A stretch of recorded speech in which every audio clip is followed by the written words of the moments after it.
Good morning students, I am Mohit Tamta. Welcome to my channel Mohit Tamta classes. Students आज हम पढ़ेंगे class 7th की maths का chapter 5। ठीक है, ये जो होगी वीडियो इंट्रोडक्शन होगी। इंट्रोडक्शन अगर तुम्हें समझ आ गया, मतलब उसके बारे में समझ आ गया ना चैप्टर में क्या पूछा है, तो आगे क्वेश्चन तुम खुद भी कर सकते हो।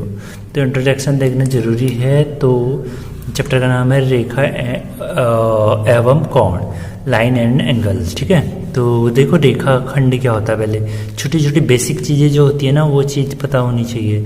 हम इतनी बड़ी क्लास में चले जाते हैं और हमें पता ही नहीं रहता कि रेखा खंड क्या होता है, रेखा क्या होता है। तो रेखा खंड कैसे होता है, जिसके ना एक लाइन खींची तुमने, ठीक है, इसके दोनों एंड पे क्या हो, पॉइंट हो, तो इसे बोलते हैं रेखा खंड। ठीक है, सेगमेंट बोलते हैं, लाइन सेगमेंट बोलते हैं। तो इसको लिखते कैसे हैं, जैसे मैंने बोला ये रेखाखंड है, इसको लिखो तुमसे। ठीक है, तो कैसे लिखोगे, ए बी के ऊपर ऐसे। ठीक है, जैसे ये है पी क्यू है। ठीक है, ये भी क्या है, रेखाखंड है। क्यों, क्योंकि इसके जहाँ से स्टार्ट हुई और लास्ट में क्या है, पॉइंट है। तो ये क्या हो गया, हमारा रेखाखंड हो गया। ठीक है, तो इसको लिखने का तरीका क्या होगा, पी क्यू, उसके ऊपर एक ऐसे बना दिया, ये रेखाखंड हो गया हमारा। अगला आता है रेखा। रेखा में क्या होता है ना, जो हमारा था ना रेखाखंड, इसको एक साइड को बढ़ा दो। ठीक है, ये इस साइड को बढ़ा दी तो ये क्या बन गई हमारी रेखा। एक साइड क्या हो जाएगा, एक साइड पॉइंट हो जाएगा, एक साइड एरो आ जाएगा, जिसमें वो क्या होगी, हमारी रेखा हो जाएगी। जैसे ए बी, इसको लिखने का तरीका क्या हो जाएगा, ए बी के ऊपर ऐसे एरो बना, ये हो जाएगी हमारी रेखा। ठीक है, इसके बाद आता है इसके बाद आता है किरण। किरण में क्या होगा, जो रेखाखंड था हमारा, उसको दोनों साइड को बढ़ा दो, इस साइड को भी, इस साइड को भी, लेफ्ट हैंड साइड में भी बढ़ा दो, राइट हैंड साइड में भी। तो ये बढ़ा दो और एरो लगा दो इसमें, तो ये हो जाएगा हमारी किरण हो जाएगी। ठीक है, इसको लिखते कैसे हैं, ए बी के ऊपर किरण। अब ये तो बेसिक चीज़ें हो गई, ठीक है, जो तुमने छोटी क्लास में भी पढ़ी होंगी शायद। तो इसके बाद जो है मेन चीज़ जो हमारा ये बुक में आने वाला है, जो हमारे चैप्टर में आएगा 5th में चैप्टर में, ये है पूरक कोण, कॉम्प्लीमेंट्री एंगल। ठीक है, हम इंग्लिश में पढ़ेंगे जब क्वेश्चन सॉल्व करेंगे ना 5th के, तो इंग्लिश में ही ज़्यादा यूज़ करेंगे इंग्लिश का। पूरक कोण तो उसको बोलते हैं कॉम्प्लीमेंट्री एंगल। ये याद रखना, पूरक कोण क्या होता है, कॉम्प्लीमेंट्री एंगल। और तो इसकी डेफिनेशन क्या है, जब दो कोणों की माप का योग 90 डिग्री हो तो ये कोण पूरक कोण कहलाते हैं। ठीक है, जैसे दो कोण बना दिए मैंने, 30 और 60 बना दिया। अब इनको जोड़ो, 30 और 60 जोड़ते हैं तो कितना आता है हमारा, 90 आता है। तो ये कौन सा कोण हो गया, हमारे पूरक कोण। दूसरा आता है संपूरक कोण। ठीक है, जब दो कोणों की माप का योग 90 डिग्री है, सॉरी यहाँ पर थोड़ी मिस्टेक हो गई है, 90 की जो क्या आएगा 180 होता है। ठीक है, तो 180 हो, जिन दो कोणों का योग कितना हो, 180 हो, उसे कहते हैं हम संपूरक कोण कहते हैं। जैसे मैंने दो कोण बनाए, ठीक है, ये दो कोण हो गए, ये दो कोण हो गए। ठीक है, ये 120 हो गया और ये हो गया मेरा 60। अब इन दोनों को जोड़ना है, मैंने 120 और 60 को जोड़ा तो कितना आया, 180 आ गया। तो इसका मतलब ये दो कोण क्या है, हमारे एक दूसरे के संपूरक कोण है। ठीक है, अब देखो मैं जो बचपन में भी पढ़ता था तो मैं कंफ्यूज हो जाता था कि पूरक कोण कौन से होंगे, संपूरक कोण कौन से होंगे। तो देखो मैंने ऐसे लर्न किया था, 1 2 3। ठीक है, मेरे को ये याद था कि 90 और 180 तो होते हैं, लेकिन पूरक कौन सा होगा, संपूरक कौन सा होगा। तो देखो इसमें कितने हैं, 1 2 3 4, इसमें 4 लेटर हैं इसमें, और इसमें कितने लेटर हैं, 3 लेटर हैं। पूरक में 3 लेटर हैं, संपूरक में 4 लेटर हैं। तो 3 लेटर मीन्स कम है, कम वाला 90 होगा, ज़्यादा लेटर वाला क्या होगा, 180 होगा। ठीक है, तो ऐसी कॉम्प्लीमेंट्री में है, कॉम्प्लीमेंट्री में क्या होगा, 90 होता है, सप्लीमेंट्री तो 180 है। तो जल्दी समझ आ जाता है ना, हिंदी में लर्न करने में थोड़ी दिक्कत होती है। तो इसके बाद आगे देखते हैं। ये देखो जहाँ पे एग्जाम्पल भी दिया है 60 120 का, इन दोनों को ऐड किया तो कितना आया हमारा, 180 आया। तो इसको क्या बोलेंगे हम, संपूरक कोण, सप्लीमेंट्री एंगल। इसके बाद आता आसन्न कोण। ठीक है, एडजेसेंट एंगल्स बोलते हैं ये वे कोण जिसमें उभयनिष्ठ शीर्ष या उभयनिष्ठ भुजा होती है परंतु कोई भी अंतः बिंदु उभयनिष्ठ नहीं होता, उसे आसन्न कोण कहते हैं। जैसे ना क्या होगा, इसमें ऐसे करके जो कोण होंगे, मतलब एक कोण क्या हो, कॉमन होगा। ये अलग, जैसे देखो एक कोण ये बना, कोण 1 हो गया, ये कोण 2 हो गया। अब जब ये कोण की बात कर रहे हैं हम, ये वाला कोण देखो, ये कोण देख रहे हैं ना, ये वाला कोण देख रहे हैं, ये हो गया हमारा दूसरा कोण। कौन सा हो गया, ये हो गया। तो इसमें ये चीज जो है ना, बीच वाली जो लाइन है, दोनों में कॉमन आ रही ना, तो ये कोण क्या हो जाएंगे, अशन्न कोण हो जाएंगे। जैसे मैंने कोई ऐसे आकृति बनाई, ठीक है। अब एक कोण ये बना, दूसरा कोण ये बना, ये जो है ना, ये दोनों में आ रही ना, ये वाले कोण में भी आ रही, ये वाले कोण में भी आ रही। जिसमें ऐसी कंडीशन बनती है उसे क्या बोलते हैं हम, अशन्न कोण बोलते हैं, एडजेसेंट एंगल बोलते हैं, ठीक है। जैसे ये है, ये भी क्या है, अशन्न कोण है। ये अलग कोण एक में ये वाली साइड आ रही है, कोण 2 में भी ये आ रही है, ठीक है। तो ये कौन सा कोण हो गया, अशन्न कोण। मीन्स जिसमें उभयनिष्ठ आएगी। जैसे मैं बुक खोलता हूँ, जैसे बुक खोला, ये पेज हो गया, ठीक है। अब ये कोण एक हो गया, इसके इधर वाला कोण दूसरा हो गया। अब ये जो है ना, ये वाला बीच वाला जो पेज है, ये दोनों में आ रहा है ना, याले में भी आ रहा है और याले में भी आ रहा है, तो इसे बोलते हैं अशन्न कोण, ठीक है। तो इसके बाद आता है रैखिक युग्म। रैखिक युग्म मीन्स होता है लीनियर पेयर, ठीक है।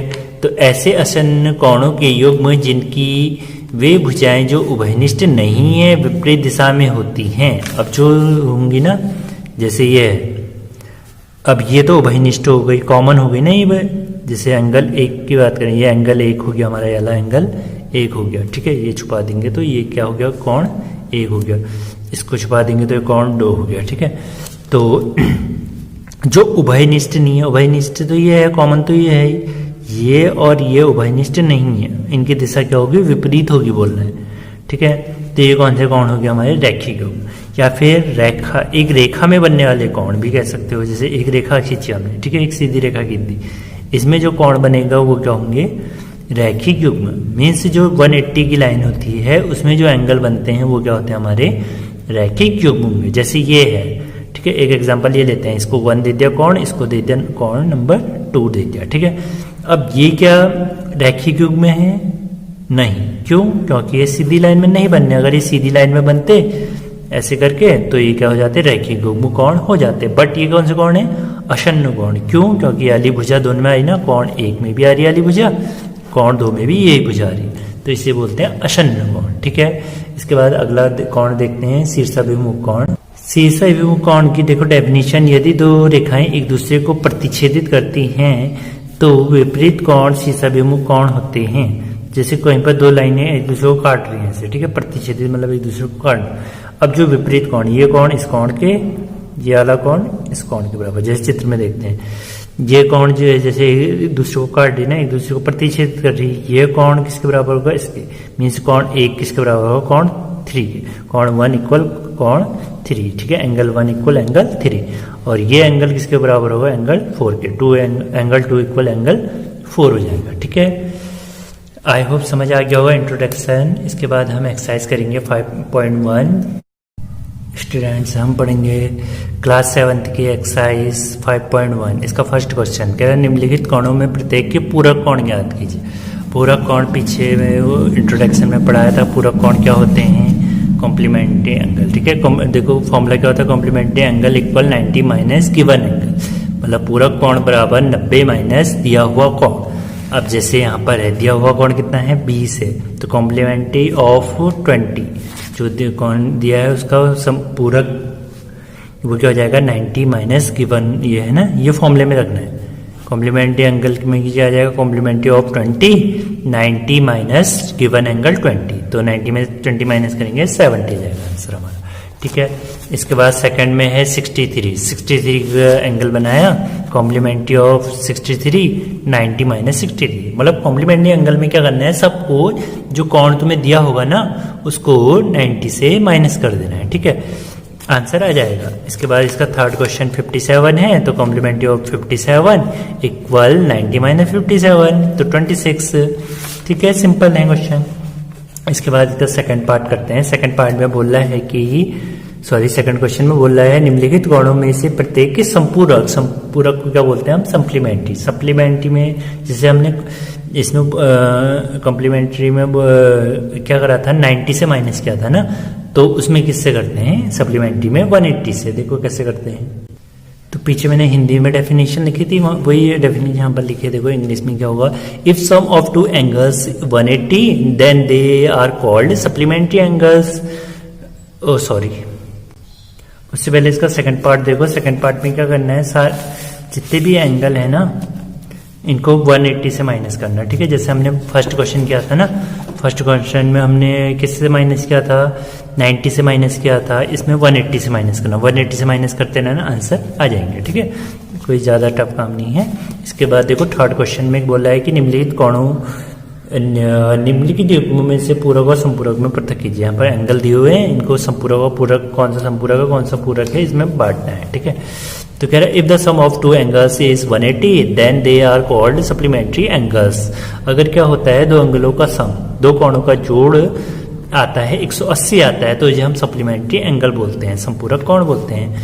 अगर देखो क्या बोल रहा है, if sum of two angles is 90 then they are called complementary angle. अगर क्या आता है, दो एंगलों को जोड़ के 90 आता है, तो इसे बोलते हैं हम कॉम्प्लीमेंट्री एंगल। जैसे फर्स्ट क्वेश्चन है 65 + 110, ठीक है। क्वेश्चन यहाँ पर दिया हुआ है 65 और 115, तो 16 + 115 इक्वल कितना होता है, 180 होता है, ठीक है। डिग्री है ये 180 डिग्री हो, तो देर आर सप्लीमेंट्री एंगल बोलते हुए, ठीक है। ऐसे सेकंड वाले को ऐड करेंगे 60 + 27 = 90, there are the complementary angle. Next 112 + 68 = 180, there are supplementary angles. 130 + 50 = 180, these are supplementary angles.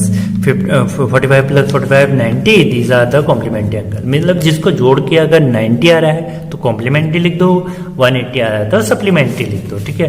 तो 80 + 10 90, these are कॉम्प्लीमेंट्री एंगल।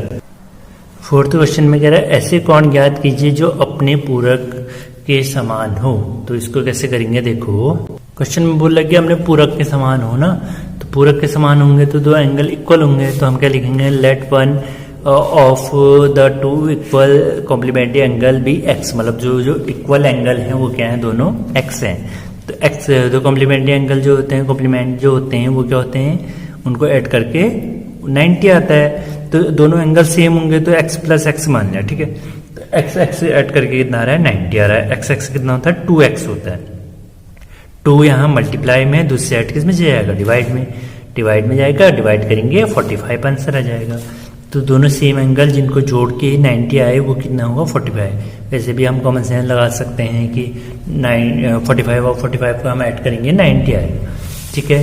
इसके बाद करते हैं फिफ्थ क्वेश्चन। फिफ्थ क्वेश्चन में बोल रहा है कि ऐसे कोण ज्ञात कीजिए जो अपने संपूरक के समान हो।